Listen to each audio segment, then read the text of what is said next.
자, 과학탐구 실험. 자, 두 번째 단원, 여섯 번째 수단원. 네, 산성화된 토양과 호수를 중화시키는 방법에 대해서 한번 오늘 알아보도록 할게요.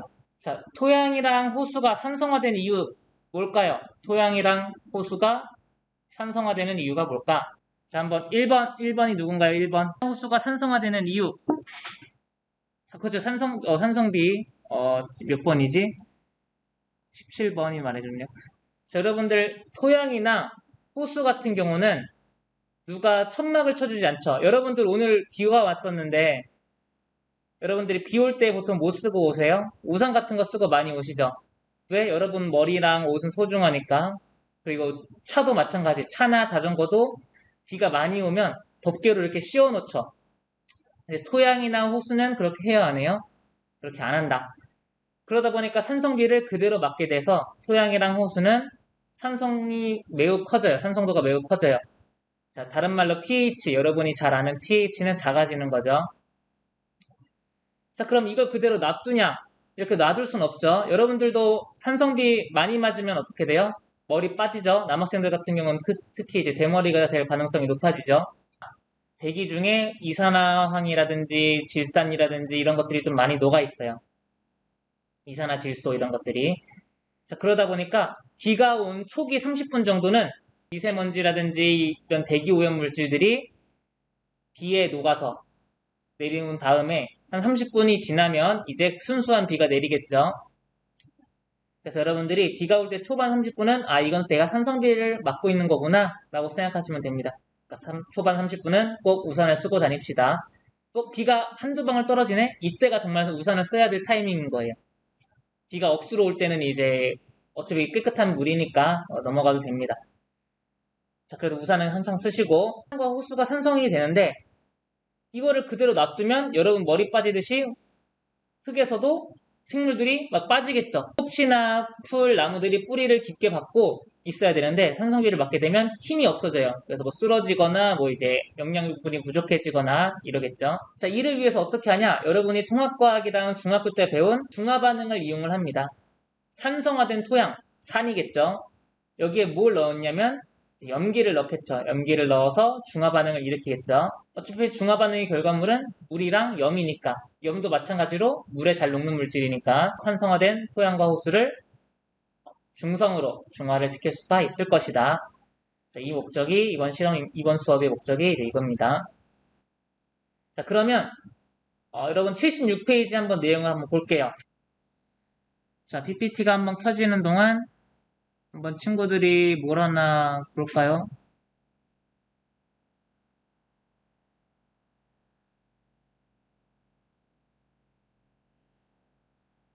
뭐 약간 영상 보시는 분이 있는 것 같은데, 아직 3교시라 그런지 밥 먹는 사람은 없고, 약간 영상 보는 유튜브 보는 사람이 있나 봐요. 영화 보는 것 같은데, 뭘 하는지 모르겠지만, 엄청 소란스럽네요.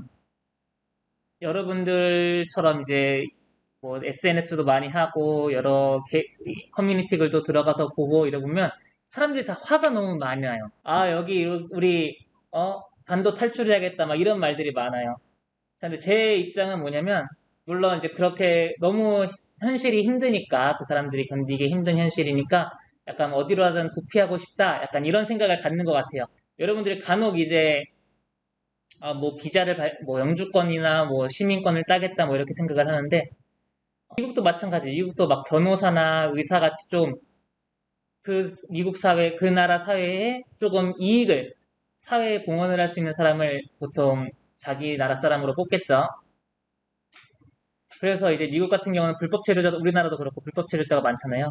그러니까 여러분들이 막 꿈과 희망을 막 갖고 우리나라만 탈출하면 뭔가 잘 될 거다라고 생각하는 경우가 간혹 있는데 이제 그건 어린 생각이고 여러분들이 어떠한 문제 상황에 직면했다면 내가 이게 너무 힘들어 이런 점 때문이야 라는 생각이 든다면 그럼 내가 이거를 어떻게 한번 고쳐볼까 이런 문제 상황에서 내가 이걸 어떻게 해결할 수 있을까 실험으로 해결하고 이런 게 아니라 인문학적 감수성으로도 해결할 수가 있는 거죠 여러분들. 문과 이과가 중요한 게 아니라 내가 어떠한 문제를 해결하겠다라는 이제 의지가 중요한 거예요.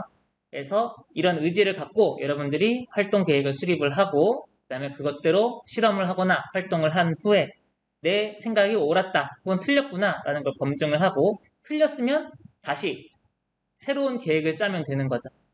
그래서 이번 과학탐구 실험에서는 이렇게 실험을 하고 이거를 검증하는 게 목표다라는 거 알아두시면 됩니다. 자, 한번 사진을 볼게요. 이 사진 보니까 산성화된 토양에 석회가루를 뿌리고 있는 사진입니다. 뭐 드론으로도 하기도 하고 비행기에다가 농약을 실어가지고 혹은 이제 이렇게 석회가루를 실어가지고 한번 쫙 비행을 하면 몇만 평 되는 토지에 석회가루를 뿌릴 수가 있겠죠. 자, 이 내용을 한번 잘 생각을 해보세요. 왜 비행기로 뿌리지? 왜 드론으로 뿌리지? 다음 주 우리가 실험할 내용은 학교나 집 주변에 각각 다른 장소, 학교겠죠? 네 곳에서 토양 시료를 채취하고 이 채취한 시료를 분석을 하는 겁니다. 자, 어떻게 분석하냐? 비커 4개에 토양 시료 5g과 증류수 25ml를 각각 넣어 섞은 후 pH 미터기로 측정을 해요. 자, 이제 여러분 이제 수업 중 과제 첫 번째예요. 자, 토양 시료 5g의 pH를 측정하면 되는데 왜 증류수 25ml를 굳이 넣어서 또 추가로 측정을 할까? 자, pH 미터 같은 경우는 수용액의 pH를 보통 많이 재는데 왜 그러냐면 수용액 같은 경우는 물질들이 용해돼서 혹은 이온화돼서 수소 이온을 용액 속에 내릴 거예요. 그럼 pH 미터는 그 수소 이온의 농도를 측정을 하겠죠? 이제 그걸로 이제 pH 미터의 숫자를 나타내는 겁니다. 그래서 여러분들이 수업 중 과제로 이거를 정리해서 혹은 조사를 추가로 더해서 작성하시면 됩니다. 자, 그 다음 넘어가겠습니다. 자, 과정 2에서 산성도가 가장 높게 나타난 시료 10g을 가해서라로 나눈 다음에 여기서는 분무기로 뿌렸지만 여러분이 실험을 할 때는 스포이드나 뷰렛같이 이제 부피를 측정할 수 있는 걸로 식초를 넣어야겠죠. 분무기 한 번 뿌리면 그 안에 식초가 몇 밀리리터 들어있는지 어떻게 알아요? 그렇죠? 여러분들이 정량적으로 실험을 하기 위해서 항상 분무기로 대충 한 숟갈 대충 이렇게 하지 말고 부피를 측정하는 게 제일 좋습니다. 자, 그래서 여기 같은 경우 교과서 같은 경우 산성물질을 뿌렸더니 pH가 6.3으로 줄어들었다. 산성이 됐다는 거네요. 자, 그 다음에 석회가루를 0.5, 1g, 1.5g씩 넣고 고르게 섞는다. 그 다음에 아까랑 마찬가지로 pH를 측정하면 되겠죠. 여러분들이 실험 영상을 보면서 이런 내용의 실험을 하는구나 라는 걸 알아두시면 됩니다.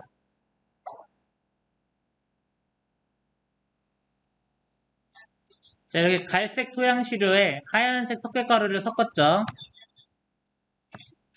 자, 생각을 한번 해보세요. 얘가 왜 석회가루를 0.5g, 1g, 1.5g 이렇게 나눠서 했을까? 자, 여러분 그래서 차이를 두고 비교하려고 한 거죠. 예를 들어서 pH가 5인 토양에 있었다고 해볼게요. 석회가루를 0.5g 넣었더니 6이 됐어.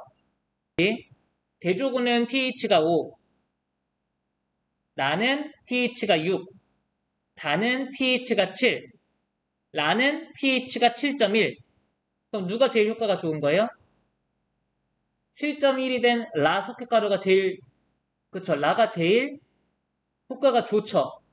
자, 석회가루를 0.5g 넣었을 때는 pH가 6이고 1g 넣었을 때는 7이니까 당연히 1g을 넣는 게 낫죠. 자, 근데 1g에서 0.5g을 더 넣어서 1.5g을 넣어도 pH가 7.1밖에 안 돼. 그러면 경제적으로 봤을 때는 그냥 물론 효과성을 위해서라면 1.5g을 넣는 게 맞는데 내가 좀 경제적인 여건을 고려한다면 1g을 넣는 게 제일 가성비가 좋겠죠. 아이폰 뭐 몇몇 이렇게 갤럭시 몇몇 이렇게 신제품이 나오면은 당연히 좋지. 근데 가격을 고려한다면 200만 원짜리, 300만 원짜리 핸드폰을 사기엔 좀 부담이 되니까 얼마 정도 선에서 가장 성능을 잘 내는 거 이걸 고르잖아요. 이걸 가성비라고 그러죠. 자, 이것처럼 이런 석회가루를 넣는 질량 하나하나조차도 여러분들이 어느 정도 수준으로 해야겠다라는 생각을 해야 돼요. 자, 만약에 이제 0.5, 1g, 1.5g 했는데 1g부터 1.5g까지는 효과가 별로 없다. 자, 그러면 어떻게 해요? 간격을 줄일 수가 있겠지. 0.8, 0.9, 1, 1.1, 1.2g 이런 식으로 간격을 줄일 수가 있겠죠. 이런 식으로 여러분들이 실험을 하시면 됩니다. 그래서 보통 여러분들이 이런 실험 영상 볼 때 이렇게 실험하는구나. 끝. 뭐 알아서 잘했네 하고 넘어가는 게 아니라 이렇게 실험을 했네. 더 정확한 실험을 하려면 추가로 좀 더 생각을 해보는 게 좋습니다. 자, 토양 시료를 쟀더니 6.3, 6.7, 6.9, 7.1 자, pH는 7이 중성이죠. 이제 라 같은 경우 보니까 거의 근접했다. 보통 다 아니면 라를 쓰겠죠.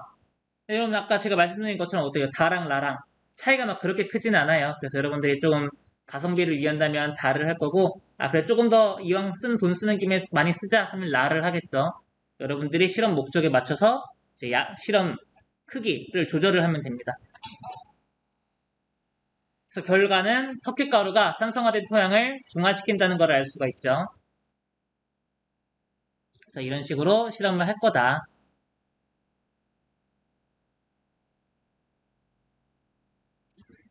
자, 이렇게 하시면 되고, 그럼 이제 두 번째 과제는 뭐냐면, 시료의 뚜껑을 여러분들이 실험 중에 꼭 닫아야 하는 이유, 용기의 뚜껑을 항상 닫아야 하는 이유, 또 수업 중 과제로 제출하시면 됩니다.